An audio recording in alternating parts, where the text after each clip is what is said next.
मला याच्यातली काही कल्पना नाही.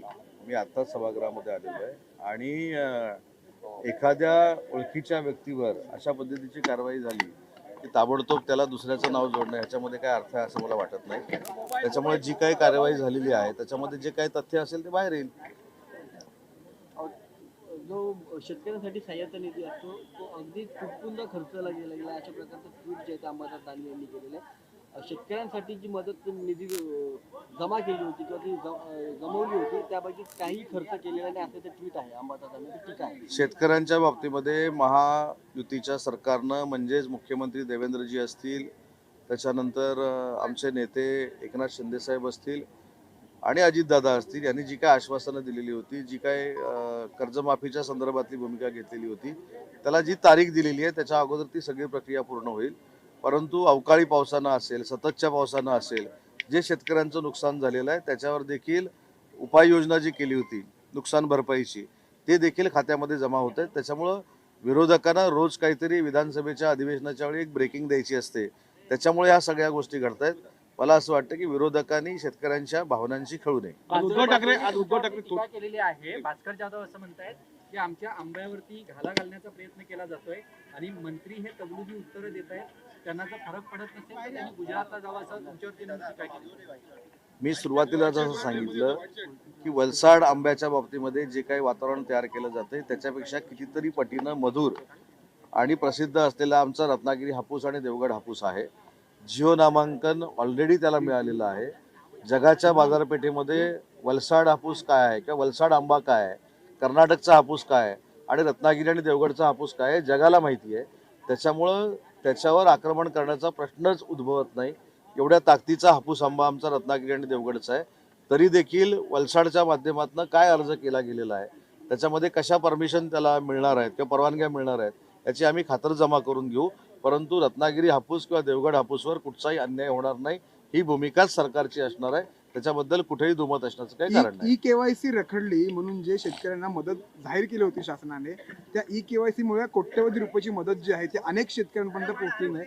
कोणाचं नेमकं फेल्युअर म्हणावं? काही त्रुटी असतील तर त्या दूर केल्या जातील, परंतु केवायसी मुळे कुठच्याही शेतकऱ्यावर अन्याय होणार नाही ही देखील आमची भूमिका आहे. गुजरातच्या 500 मीटर आत पालघरमध्ये आलेले आहेत, तंबू ठोकले, त्याच्यामध्ये ते ग्रामस्थ संतापले. नाही, याच्यामध्ये माहिती घेऊ ना. आता सीमावाद सुरू झालाय, गुजरात आतमध्ये महाराष्ट्रात घुसलंय की महाराष्ट्र गुजरातमध्ये घुसलंय हे मला इथे आता नागपूरमधनं सांगता येणार नाही. परंतु अशा पद्धतीची जर भूमिका असेल तर त्याची माहिती घ्यावी लागेल आणि माहिती घेऊनच बोलावं लागेल. सर, तुम्ही मराठी भाषेचे मंत्री आहात. आता लेखी उत्तरात कबुली दिलेली आहे की राज्यामधल्या अनेक मराठी शाळा बंद झालेल्या आहेत. आता मुंबईतल्या मराठी शाळा बंद झालेल्या आहेत. काय नेमकं राज्य शासन करते मराठी शाळांसाठी? मराठी भाषेचा मंत्री म्हणून शालेय शिक्षण विभागाच्या मराठी भाषेच्या शाळा ह्या माझ्या अंतर्गत येत नाहीत, ते शालेय शिक्षण विभागाच्या अंतर्गत येतात. परंतु मराठी भाषा ही प्रत्येकापर्यंत पोहोचली पाहिजे. ती आपली मायबोली आहे, मातृभाषा आहे. त्याच्या संवर्धनाचं काम मराठी भाषा मंत्रालय करतं आणि आम्ही योग्य त्या दिशेनं आणि योग्य त्या मार्गानं मराठी भाषा मंत्रालय चालवतोय, एवढंच मला यामध्ये सांगायचं. मराठवाडा असेल, विदर्भ असेल, पवारांना का वाचवलं जातंय, पोलिसांनी त्यांच्यावरती गुन्हा का दाखल केला नाही असा सवाल न्यायालयाने केलेला आहे. काल देखील मी याचं उत्तर सांगितलं की सन्माननीय न्यायालयानं काय निर्देश दिलेत मला माहीत नाही.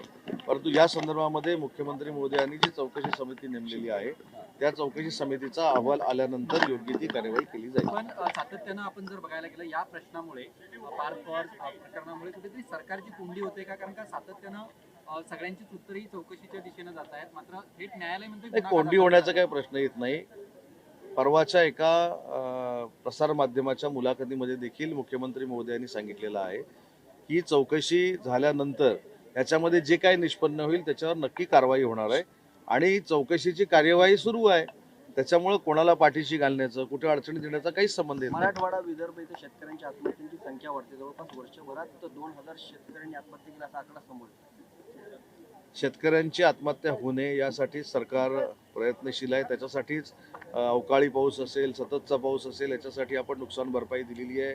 जी तारीख 30 तारीख जी दिलेली आहे जूनची कर्जमाफीची, त्या संदर्भात कर्जमाफी ही देखील आत्महत्या रोखण्यासाठी कारणीभूत ठरणार आहे. त्यामुळे अनेक उपाययोजना शेतकऱ्यांच्या आत्महत्या होऊ नयेत यासाठी शासन करतं. शेतकरी सन्मान सभागृहात येत आहे. शुभेच्छा आहेत. शेतकरी सन्मान एका ठिकाणी राज्य सरकार म्हणतं की शेतकऱ्यांसाठी आम्ही काम करतोय, मात्र शेतकरी सन्मान योजनेचा लाभ जो आहे तो अनेक शेतकऱ्यांना आदेश दिला की निधी वर्ग करा, मात्र तो निधी शेतकऱ्यांना पैसे भेटले नाही, नाही. या बाबतीमध्ये स्पष्ट भूमिका शासनाची अशी आहे, मुख्यमंत्र्यांची, दोन्ही उपमुख्यमंत्र्यांची देखील आहे, की शेतकऱ्यांसाठी ज्या ज्या काही योजना मंजूर केलेल्या आहेत, ज्या ज्या काही फॅसिलिटीज दिलेल्या आहेत त्या तंतोतंत शेतकऱ्यांपर्यंत पोहोचल्या पाहिजेत.